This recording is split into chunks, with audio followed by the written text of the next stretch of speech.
शनिवार की आमद कब होती है? तब होती है जब सियासत की आपकी पाठशाला शुरू होती है, ऐसा आप में से एक दर्शक ने कहा। बहुत बहुत स्वागत है आपका सबसे तगड़ा, सबसे चौचक प्रोग्राम साप्ताहिक पेशकश नेता नगरी, जिसमें हम हफ्ते भर की सियासी सुर्खियों के बारे में बात करते हैं। नेता नगरी 4 साल का सफर पूरा कर चुका है। शुरुआत 2019 में होती है, जब देश में आम चुनाव होने वाले हैं। सियासत में दिलचस्पी रखने वालों के मन में एक ही सवाल है, मिशन 272 की बाजी कौन मारेगा? आप देख रहे हैं मिशन 272। ये ललन टॉप की खास पेशकश है जो वरिष्ठ पत्रकार राजदीप सरदेसाई के साथ है, जिसमें हम हफ्ते भर की जो बड़ी घटनाएं हैं, जिनका सियासत पर असर होगा, जिनका 2019 के लोकसभा चुनाव पर असर होगा, उन पर बात करेंगे। फिर चुनाव के नतीजे आ जाते हैं। मिशन 272 का जवाब मिल जाता है।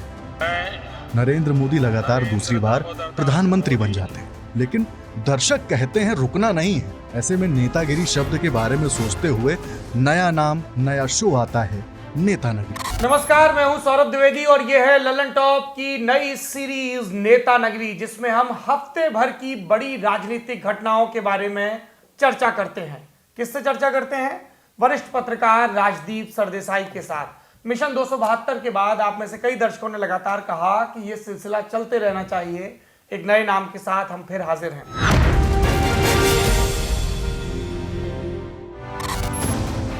तारीख 15 जून 2019 की थी। मिशन 272 का नाम राजदीप सरदेसाई ने, तो नेता नगरी नाम सौरभ ने सुझाया। सियासत में जो दिखता है वो अक्सर होता नहीं है, और जो होता है वो दिखता नहीं। ऐसी ही अंदर की बातों को जानने, सियासी किस्सों को सुनने सुनाने का प्लेटफॉर्म बन गया नेता नगरी। नया राज्य बना था इस उम्मीद के साथ कि पहाड़ का पानी और पहाड़ की जवानी पहाड़ के काम आएगी और उनको भरपूर मौके मिलेंगे। पर मौकों के नाम पर सर ये क्या हो रहा है? तो वो कहते हैं यार, तो हम तो पढ़ते हैं, लगातार मेहनत करते हैं, लेकिन मार्क्स आते हैं बिल्कुल सामान्य से, और बाकी कुछ लोगों के इतने हाई फाई मार्क्स आते हैं। हम सोचते थे ये खाते क्या हैं, लेकिन अब पता चला ये खाते नहीं, ये खरीदते हैं पेपर को। क्या है आपका रुख ट्रिपल तलाक बिल पर? मुझे लगता है कि ट्रिपल तलाक का जो बिल है वो सही है, लेकिन मैं नहीं मानता कि इसे क्रिमिनलाइज करना चाहिए। क्या है कि गहलोत साहब का बेसिक इंडिकेशन ये है कि मैं काला पत्थर जो मुख्यमंत्री के घर के बाहर पड़ा होगा उसको मुख्यमंत्री बना दूंगा, सचिन पायलट को नहीं बनने दूंगा। उस बैठक में जब कमलनाथ के बेटे की टिकट की बात आई तो उसमें थोड़ा सा किसी ने विरोध किया होगा, तो कमलनाथ की आवाज ऊंची हो गई सोनिया गांधी के सामने, और उसमें सब वरिष्ठ लोग बैठे हुए थे। तो अंबिका सोनी को बीच में इंटरफेयर करना पड़ा कि कमल आपको ऐसे बात नहीं करनी चाहिए। लेकिन सब कुछ गंभीर हो ऐसा जरूरी तो नहीं। कई दिलचस्प बातों के बीच ये सवाल भी आ जाता है, कैसा लग रहा है मेरा कुर्ता? कुर्ता कैसे लगा? समथिंग अबाउट द कुर्ता और योर एज। मैं 2 चीजें आज कहना चाहता हूँ। एक तो कुर्ता, नया कुर्ता है, बहुत अच्छा लगा कि नहीं? कलर बहुत बढ़िया। I love colours. नमस्कार। ये किसने हरा रंग डाला?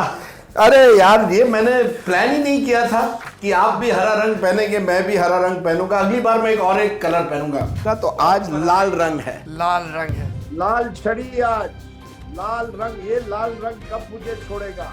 महाराज नया गाना लाइए ना, कोई हर बार लाल रंग के साथ आप यही गाना छोड़ देते, कोई दूसरा गाना बताइए। कब मुझे छोड़ेगा? अरे गाइए मत, गाइए मत। आज सफेद हो गया रंग। बिल्कुल, क्योंकि पिछले हफ्ते मुझे लगता है मैं नीले रंग में था, उसके पहले हरा। मैं हर हफ्ते नया रंग लेकर आऊंगा। ये जनता पूछेगी कि राजदीप हर हफ्ते नया कुर्ता, मतलब क्या 52 कुर्ते खरीदने वाले हैं? नहीं, 52 तो नहीं खरीदेंगे, लेकिन 800 रुपए में मिलते हैं। Not bad. आपने बोला नहीं न्यू कुर्ता?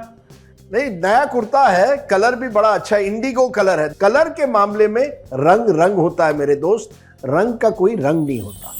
सौरभ तो है ही, नेता नगरी के 2 स्थायी स्तंभ हैं, राजदीप सरदेसाई और राहुल श्रीवास्तव। भूमिकाओं की आवश्यकता नहीं है। जब आपके दाएं और बाएं 2 बुजुर्ग पत्रकार खड़े हों तो श्रेयस्कर है कि सीधे उनके ही मुखारविंद से ज्ञान की सलिल गंगा का लाभ लिया जाए।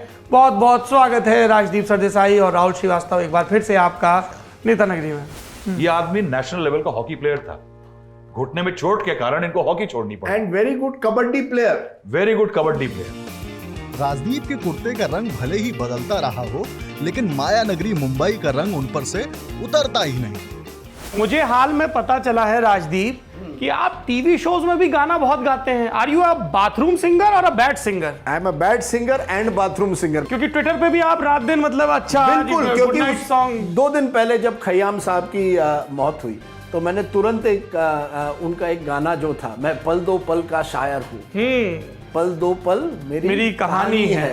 आपकी खयाम जवानी बहुत के दिनों बड़े- की फिल्में होंगी ये सारी? मेरी जवानी अभी भी है बरकरार मेरे दोस्त। लंबी खिंच गई वो ठीक है, हाँ, पर शुरुआत वहां हुई। जिंदगी के सफर गुजर में जाते हैं। गुजर जाते हैं वो मकाम, वो फिर नहीं आते। टीम की ओपनिंग जोड़ी के दूसरे और सबके चहेते बल्लेबाज हैं राहुल श्रीवास्तव, जिनके अनुभवों को दर्शक गंभीरता से सुनते हैं। वो चुटकी लेते हैं तो हंसते हैं, शायरी पढ़ते हैं तो वाह वाह भी करते हैं। नई बिल्डिंग के बनाने में टाटा सन्स का एक बहुत बड़ा हाथ है, इतिहास का हिस्सा बन जाएंगे। टाटा प्रोजेक्ट्स ने बनाया है, मगर साहब रतन टाटा जी को यह भी याद रहेगा वो एक दिन कि पार्लियामेंट की जिस एक अदना कमेटी को जिसको आज लोग तवज्जो नहीं देते हैं, उस एक पार्लियामेंट्री पैनल ने जब बुलाया था साहब, तो रतन टाटा पार्लियामेंट आया था, 2.5 घंटा बाहर खड़ा हुआ था और अंदर छोटे छोटे उन अदना एमपी की जिनकी आज वैल्यू क्या मट्टी में नहीं समझते हो, लेकिन उन एमपीज ने उनको ग्रिल किया था। याद रखिए कि आज भी उस पार्लियामेंट में वही दम है। बंगाल के 2 दामाद अमिताभ बच्चन और राजदीप सरदेसाई, और ये बड़ा कमाल है कि दशकों बीतने के बाद भी किस तरह से उन्होंने अपने आप को रेलेवेंट रखा है। अरे दहेज एक ही में आ रहा है। लेकिन साहब फैज साहब ने यह भी कहा है कि बने हैं अहले हवस, मुद्दई भी मुंसिफ भी, और किससे मुंसिफी का है किसे वकील करें। तो साहब किसके पास जाएगा विपक्ष इस समय? राहुल जी, विपक्ष मैं के पास आपको सिर्फ एक- बहुत शुक्रिया कहना चाहता हूं। नेता नगरी में एक प्रोग्राम होता है, एक सेगमेंट होता है जवाबदेही, उसमें हमको एक दर्शक ने ये दरेरा दिया कि तुम्हारी हिम्मत कैसे होती है राहुल श्रीवास्तव से 4-6 शेर सुने बिना उनको फारिग करने की। तो आपने बपतिस्मा तो कर दिया है, थोड़ा इसको आगे बढ़ा दीजिएगा सिलसिले को। आपके जाने पहचाने कुछ और किरदार भी हैं, लेकिन पहले देखिए, न खाऊंगा न खाने दूंगा जैसी बातों के बाद अक्सर खाने की बात निकल ही आती है, जहां किसी के मुंह में पानी निकलता है तो किसी की नाक से। जितने भी मुख्यमंत्री मैंने देखे हैं उसमें से मैं कहूंगा बेस्ट मील जो मैंने ली होगी उनमें से जरूर एक है के चंद्रशेखर राव। एक बार आप उनके साथ बैठ जाए तो आपको एक हाथ में टॉवल रखना पड़ता है क्योंकि नाक से पानी आने लगता है, क्योंकि इतना गर्म खाना होता है, और दूसरी तरफ मैं दही रखता हूं क्योंकि दही के बगैर आप वो तेलंगाना का खाना नहीं खा सकते। अशोक गहलोत जी के यहाँ आप जाएं तो वो अपनी जेब से जब चाय आ जाती है तो अपनी जेब से वो एक डिबिया निकालते हैं। उस डिबिया में खास किस्म का पाउडर होता है, अपनी चाय में मिलाते हैं और वो आपको भी अगर उचित समझते हैं तो ऑफर करते हैं। उस डिबिया में सौंठ यानी अदरक का पाउडर, दालचीनी का पाउडर और इस तरह की कुछ एक चीज़ें होती हैं जो गले की खराश और इन सब के लिए ठीक होती है, तो आपकी चाय मसाला चाय बन जाती है। लालू प्रसाद यादव मुख्यमंत्री बनते हैं और यानी चुनाव जीतते हैं, मुख्यमंत्री बनते हैं, वो अपने गांव पहुंचते हैं और भैंस पे बैठ करके अपने घर पहुंच जाते हैं, और छोटे से उस घर के अंदर उनकी अम्मा चूल्हे पे खाना बना रही हैं। लालू प्रसाद यादव को पता नहीं है कि मम्मा को कि मुख्यमंत्री क्या होता है। तो वो उनसे वो बताते हैं कि हम हथुआ के राजा बह गए। हथुआ तहसील थी जहाँ के राजा उनको पता थे। हथुआ महाराज उनके लिए सबसे बड़ी चीज है, तो बोले हथुआ महाराज से भी उनकी बड़े हो गए। अम्मा ने जो रोट बना के खिलाए उस दिन हमें चूल्हे पे हाथ से चूल्हे पे पलट आप वहां थे? जी। ये आप कितने पुराने हो महाराज? साहब तो 89 की बात है साहब। हैं? तो 33 साल पुरानी घटना। जी, तो उन्होंने वो मुझे खाना याद है। प्योर पॉलिटिक्स के बीच जब इतिहास को लेकर सियासत होती है तो नेता नगरी में भी सियासत के इतिहास और इतिहास की सियासत पर इतिहासकारों को दावत दी जाती है। सोमनाथ पे अटैक करने के लिए जो गजनवी को चिट्ठियां लिखी गई अजमेर ख्वाजा से, उस बात का कोई जिक्र क्यों नहीं करता? आप करिए ना। Professor, you are talking about professor Romila Thapar? तो ठीक है, किताब तो उन्हीं की है ना। मैं डिसएग्री करती हूँ मकरलाल जी से, बहुत रिस्पेक्टफुली। क्यों एक हमेशा ये कहा जाता है कि लेफ्टिस्ट हिस्टोरियंस ने कैप्चर कर लिया, ये एक ही ब्रश से सबको पेंट करना कि सारे लेफ्टिस्ट हिस्टोरियन थे। हम उनसे डिसएग्री कर सकते हैं, पर मैं ये नहीं एग्री करती कि एक कॉन्शियस सप्रेशन ऑफ फैक्ट्स हुआ। इससे पहले एक दौर वो भी आया जब कोरोना महामारी के चलते दफ्तर बंद हो गए। तब नेता नगरी अपने अपने ठिकानों से जुड़कर किया गया। लोग घरों या अपनी कारों से जुड़ते, कोरोना के दौर में भी कारवां रुका नहीं, चलता गया। तो आपका पेशेंट वहाँ डॉक्टर कह रहा है उसकी सांस उसकी हालत खराब होती जा रही है और आप जो रिश्तेदार हैं वो रेफरल कोड के लिए भटक रहे हैं। तो इतनी दयनीय स्थिति है और वहाँ पे कोई इस बात की गारंटी नहीं है कि कब तक आपको मिलेगा कि भी नहीं मिलेगा। आपको जहाँ जाइए आप ऐसे सेंटर्स पर वहाँ पे रोते बिलखते लोग मिलते हैं। लोग नेता नगरी की लाइव रिकॉर्डिंग के लिए मेरे साथ हैं। स्टूडियो और जूम से बाहर निकलकर ललन टॉप अड्डे में दर्शकों के बीच भी हुआ नेता नगरी। कई पैनलिस्ट को जनता ने खूब पसंद किया। नेता जो है वो आपको एक सिंपल बात कहता है कि मेरी जुबान के मौसम बदलते रहते हैं, मैं आदमी हूं, मेरा एतबार ना करना। इस सफर में लालू यादव जैसे अंदाज वाले कन्हैया बेल्लारी ने भी खूब हंसाया। बहुत दुख देना नहीं एक गाना है, तेरे लखन ने तो मेरे आरसीपी ने बड़ा दुख दीना मेरे आरसीपी ने, तो उसको जो है जेल ठेलिए, वो भी हो गया, ठीक है। नेता नगरी में कुछ नहीं छिपाया जाता, यहाँ तक कि अपनी फेवरेट हीरोइन से क्रश भी। सबसे छोटा रैप अप किया है सौरभ ने मेरे साथ हुए नेता नगरी के इतिहास में। इसलिए नहीं कि समय की कमी है, इसलिए नहीं कि ये छोटा बोलना चाहते हैं, सिर्फ इसलिए कि इनके बचपन की जो तमाम यादें हैं सोनाली बेंद्रे को लेकर के वो अगले सेशन में आ रही हैं। एकदम जिंगल बजने लगता है दिमाग में जी बिल्कुल।